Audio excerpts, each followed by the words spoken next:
Good morning, class. Today we are here with the next topic, that is viruses and lichens. This is the last topic of lesson 2, that is biological classification. As viruses and lichens does not have place in the RH Whittaker classification system, we will cover this as an extra. इसके general characters क्या रहेंगे और ये कैसे कैसे form होता है, ठीक है. सो वायरसेस. अब वायरस का मतलब ही क्या होता है बच्चे? वायरस वर्ड का मतलब ही है पॉइजनस फ्लूइड. ओके, सो अल्ट्रा माइक्रोस्कोपिक होता है, ये नेचर में नॉन सेलुलर होता है, ठीक है. हाईली इन्फेक्शियस होता है, मल्टीप्लाई करता है इनसाइड अ होस्ट कॉन्टिन्यूसली. इसमें जो न्यूक्लियर मटेरियल जो होता है बच्चे, वो कुछ भी हो सकता है, आइदर डीएनए, आरएनए, और more over DNA single stranded भी हो सकता है, डबल भी हो सकता है. आरएनए भी सिंगल स्ट्रैंडेड हो सकता है, डबल स्ट्रैंडेड भी हो सकता है. So lot of variation in its nuclear material is there, and moreover it is non living act of the body. अगर बॉडी के बाहर है तो ये as a non living act करता है, और इनसाइड द बॉडी है तभी ये अपने लिविंग कैरेक्टर शो करता है. अब आप बात देख लीजिए, आजकल mostly why we presently there lockdown is there. Why so? Because this virus presently corona virus made है हवैक. ओके, कोरोना वायरस की वजह से सब घर बैठे हुए हैं, तो आप देख ही सकते हैं सीरियसनेस और इम्पोर्टेंस वायरसेस की. मतलब let talk about the general characters. Virus सबसे पहले क्या होता है? नॉन सेलुलर, मतलब इसमें कोई साइटोप्लाज्म नहीं रहता है, ठीक है. ना सेल वॉल रहेगी कि हाँ भाई साइटोप्लाज्म में सेल वॉल होगी, प्रॉपर सेल होगा, ऐसा कुछ नहीं होता है वायरसेस में. अल्ट्रा माइक्रोस्कोपिक, मतलब जितने जैसे हम सेल देख लेते हैं, बैक्टीरियल सेल्स जो कुछ है अपने बॉडी के सेल्स माइक्रोस्कोप के नीचे easily, no, this is ultra microscopic, मतलब बहुत छोटा होता है उसके कंपैरेटिव, तो हमें ये बड़े मैग्नीफाइंग पावर के साथ ही दिख सकता है, ठीक है. Next, infectious particle. ये हमेशा क्या होता है? इन्फेक्शन कॉजिंग ही होते हैं वायरसेस, ठीक है, और बहुत ज्यादा हाईली इन्फेक्शियस होता है. आपके जैसे टच में आए, you will be get infected, ठीक है. Next, perfect obligate parasite.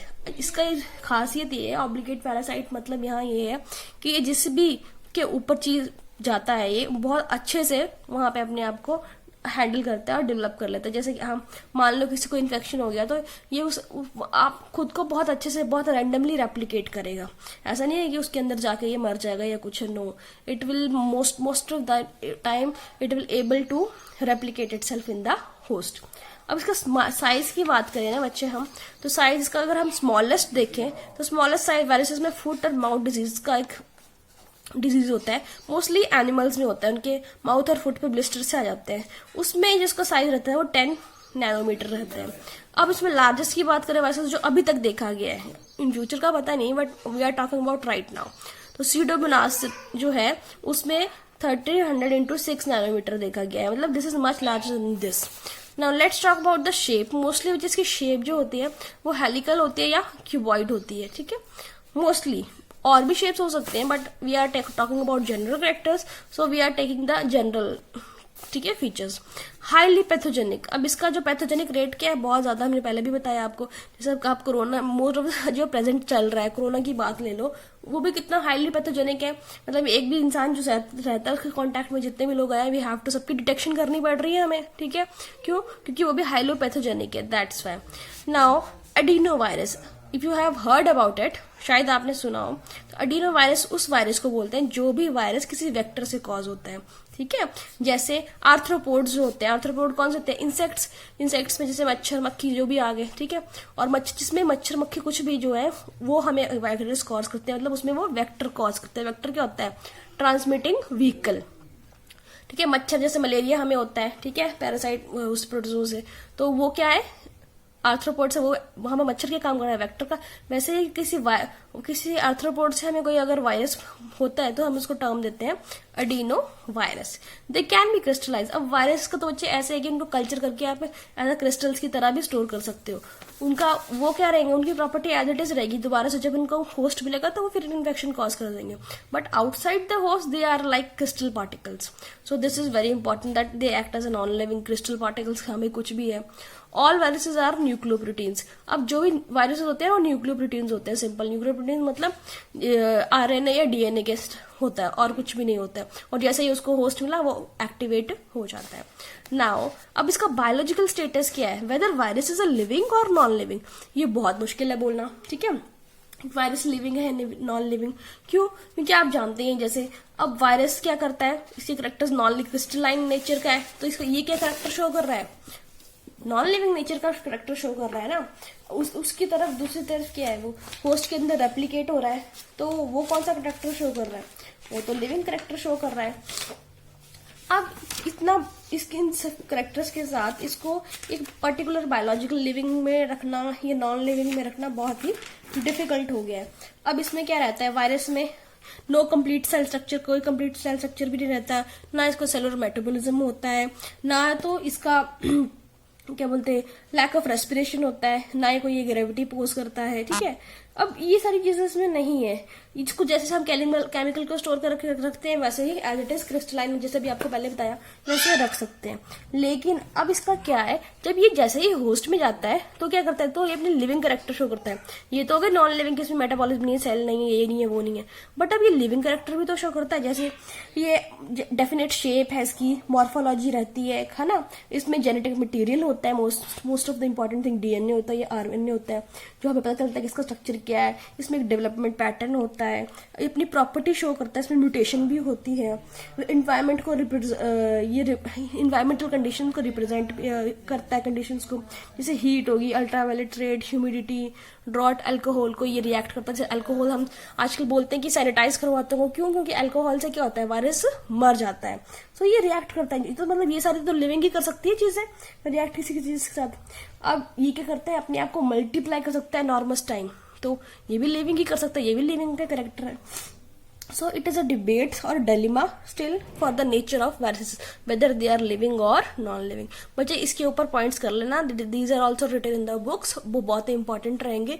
Mostly ये क्वेश्चन आ जाता है आपको कि what is the biological status, discuss about the biological status of living and non-living. Now let's talk about the general structure of viruses composed for, हाँ ठीक है। अब ये कितने 4 पार्ट्स में डिवाइड करते हैं, जनरल स्ट्रक्चर जो होता है इसका, जैसे हमारा बॉडी पार्ट है उसको हम डिवाइड करते हैं वैसे ही। तो मोस्टली इसके बाहर क्या होता है, इन्वेलप रहता है, ठीक है। जो इन्वेलप होता है वो ऐसे थिन लूज सी कवरिंग होती है वायरस के बाहर, समटाइम्स वो प्रोटीन से बनी होती है, तो उसको हम क्या बोलते हैं, इन्वेलप। और जब भी कभी कभी वो स्मॉलर सब यूनिट्स में अपने आप को रिपीट करके किसी पैटर्न सा फॉर्म होता है, फ्लावर ऐसे टाइप का बोल सकते हैं हम, तो उसको हम पेप्लोमर्स भी टर्म दे देते हैं। नेक्स्ट होता है कैप्सिड। अब जो ये बच्चे कैप्सिड होता है ना, कैप्सिड कैसा होता है, वो भी कोट होता है सेंट्रल प्रोटीन को ऑफ न्यूक्लियोटाइड एंड एंजाइम्स को प्रेजेंट होता है। अब ये जो कैप्सिड होता है, ये अंदर उसके आरएनए या डीएनए प्रेजेंट है, उसको क्या करता है, अंदर इनक्लोज करके रखता है, कवर करके रखता है, तो उसको हम बोलते हैं कैप्सिड। नेक्स्ट आपके पास आता है न्यूक्लियोइड। न्यूक्लियोइड क्या होता है, न्यूक्लियोइड वही न्यूक्लियर पार्ट या डीएनए या आरएनए, उसको हम बोलते हैं न्यूक्लियोइड। Next enzymes. इंजाइम्स बच्चे कुछ में प्रेजेंट होते हैं और कुछ में नहीं प्रेजेंट होते हैं। कुछ जैसे लाइसोजाइम, बैक्टीरियोफेजेस में लाइसोजाइम प्रेजेंट होता है, या रेट्रोवायरसेस आपने सुना होगा, जो अपने उसमें रिवर्स ट्रांसक्रिप्टिव वायरस प्रेजेंट होता है, इंजाइम रिवर्स ट्रांसक्रिप्टिव इंजाइम प्रेजेंट होता है। वैसे सभी वायरसेस में इंजाइम्स प्रेजेंट नहीं होते हैं। अब एग्जाम्पल देख लीजिए आप, टीएमवी हो गया, बैक्टीरियोफेजेस हो गए। अब बैक्टीरियोफेजेस बच्चे वो होते हैं, ये इटसेल्फ वायरस नहीं है, बट बैक्टीरियोफेजेस, बैक्टीरिया वर्ड नाम क्यों आ रहा है, क्योंकि बैक्टीरिया जो वायरस कॉज करे उसको हम बोलते हैं बैक्टीरियोफेजेस। बैक्टीरिया जो वायरस, उसमें क्या रहता है कि वायरस जो होता है, ऐसे वायरसेस जो बैक्टीरियोफेजेस फॉर्म करते हैं वो क्या करते हैं, सिर्फ बैक्टीरिया को ही वायरस कर सकते हैं, वो बाकी किसी ऑर्गेनिज्म में वायरस का कंटेमिनेशन नहीं कर सकते, वो सिर्फ बैक्टीरिया में ही कर सकते हैं, इसलिए उनको बोलते हैं bacteriophages.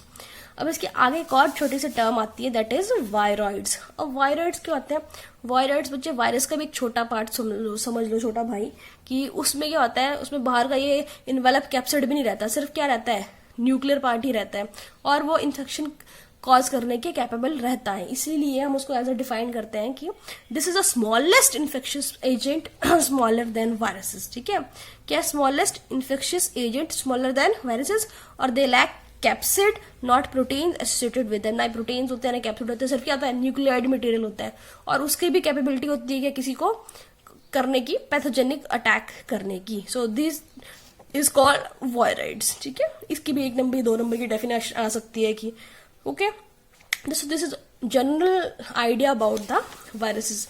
Okay, so now we will talk about the lichens, a last topic for this chapter. Lichens बच्चे आपने सुना ही होगा, क्या होते हैं? Lichens are the symbiotic association of fungal and algal partners. ठीक है, फंजाई और algal मिला के जो एक प्लांट फॉर्म करते हैं, उनको हम लाइकन्स बोलते हैं। अब लाइकन सबसे पहले टर्म किसने दी? थियोफ्रास्टस ने सबसे पहले ये टर्म दी थी 371 to 284 BC में, ठीक है। अब डिफिनेशन क्या बोल सकते हैं? A lichen is a structurally organized entity consisting of a permanent association of a fungus and an alga. हाँ जी, क्या है ये? स्ट्रक्चरली ऑर्गेनाइज्ड, प्रॉपर स्ट्रक्चर के साथ ऑर्गेनाइज ये एंटिटी, उसमें परमानेंट मेंबर है, permanent association of fungus and algal partner, ठीक है। दोनों की इक्वल पार्टनरशिप रहेगी, थ्रू आउट रहेगी, ठीक है। अब इट मे बी, अब दो पार्टनर क्या होंगे? माइकोबायंट और फाइकोबायंट। अब बच्चे हमेशा याद रखो, माइको वर्ड आता है तो हमेशा किसके लिए यूज होता है? फंजाई के लिए, फंगल कॉम्पोनेंट रहेगा, और फाइको वर्ड आता है तो किसके लिए आता है? एल्गल कॉम्पोनेंट, ठीक है। तो अब जैसे माइको से आप याद करो माइकोलॉजी, तो स्टडी ऑफ फंजाई, और फाइकोबायोलॉजी, फाइकोलॉजी को हम बोलते हैं स्टडी ऑफ एल्गे। तो वैसे फाइकोबायंट और माइकोबायंट, दो फंगल और एल्गल कॉम्पोनेंट। अब इसके हैबिटेट की बात करें तो इसका हैबिटेट इतना वास्ट है कि हम बोल नहीं सकते। ट्री बार्क्स पे ही होता है, डिकेइंग वुड्स पे हो सकता है, लीव्स पे हो सकता है, ब्रांचेस पे हो सकता है, अनडिस्टर्ब्ड सॉइल पे हो सकता है, रिच इन ह्यूमस, सैंड पे हो सकता है, स्टोन्स पे हो सकता है, स्टोन्स पे भी सोचो हो सकता है, कूल्ड वॉल्केनिक लावा पे भी हो सकता है, आईसी टुंड्रा पे भी। तो देखो इसकी वेरिएशन कितनी ही लार्ज है, ये हर जगह प्रेजेंट होता है almost. And now let's talk about its economic importance. Pioneers of the rock vegetation. अब इसको pioneers of the rock vegetation क्यों कहा गया है बच्चे? पॉइनर्स क्या होता है? पॉइनर्स कोई भी फर्स्ट जनरेशन होती है किसी जगह, जैसे कोई खाली बंजर जगह, तो फर्स्ट जो भी वहां पे आएगा उसको हम बोलते हैं पॉइनर। तो सबसे पहले ये अब देख लो, रॉक वेजिटेशन जहां रहेगी तो रॉक पे और as it is seed plant तो ग्रो कर नहीं सकते, तो कौन ग्रो कर सकता है? लाइकन ही ग्रो कर सकते हैं, इज इट? तो लाइकन जब वहां ग्रो करते हैं तो उसके बाद क्या करते हैं? वो डिसइंटीग्रेट कर देते हैं रॉक्स को और सॉइल फॉर्मेशन में हेल्प करते हैं। By that other plants are also able to grow there. Next, food और फॉडर के काम पे आता है। मेडिसिनल यूजेस बहुत ज्यादा है बच्चे इसके, परफ्यूम बनाने में यूज आते हैं, उसकी बहुत अच्छी स्मेल्स होती हैं, टैनिंग में, डाइंग में, हमारे अलग अलग प्रोडक्ट्स होते हैं उसमें यूज आता है। ऑर्गेनिक एसिड्स बहुत सारे एक्सट्रैक्ट करते हैं हम इनसे। फायर्स, कुछ स्पीशीज उसकी ऐसी होती हैं जो क्या करती हैं? सूखने के बाद हाईली इन्फ्लेमेबल होते हैं, जैसे जल्दी से आग लग जाती है उनको, जैसे जंगलों में देखा ही होगा आपने, खुद से आग लग जाती है। वाई? सो उसका कंट्रीब्यूशन इसका भी हो सकता है, ठीक है। Now indication of air pollution. अब बच्चे ये बहुत इंपॉर्टेंट है कि जहां पे एयर पोल्यूशन लेवल बढ़ता है वहां पे लाइकन्स क्या हो जाते हैं? खत्म हो जाते हैं। सो अगर आपने देखना है किसी जगह पे अगर लाइकन प्रेजेंट है, मतलब वो that place is free from air pollution, और जहां पे लाइकन डिसअपियर हो रहे हैं मतलब that place is full of air pollution. Next, ये है इसका negative character, that is damaging buildings. अब बिल्डिंग्स के बीच में कहीं ग्रो करते हैं तो वो क्या ऑब्वियस है, बिल्डिंग डैमेज करेंगे, तो ये तो हमारे फायदे की बात है नहीं ना, ठीक है। सो this is all about the economic importance and habitat and general idea of lichens. So we are done with the chapter, and anything else you want to ask from me, you are free. You can comment, like and subscribe this channel. Okay, bye bye.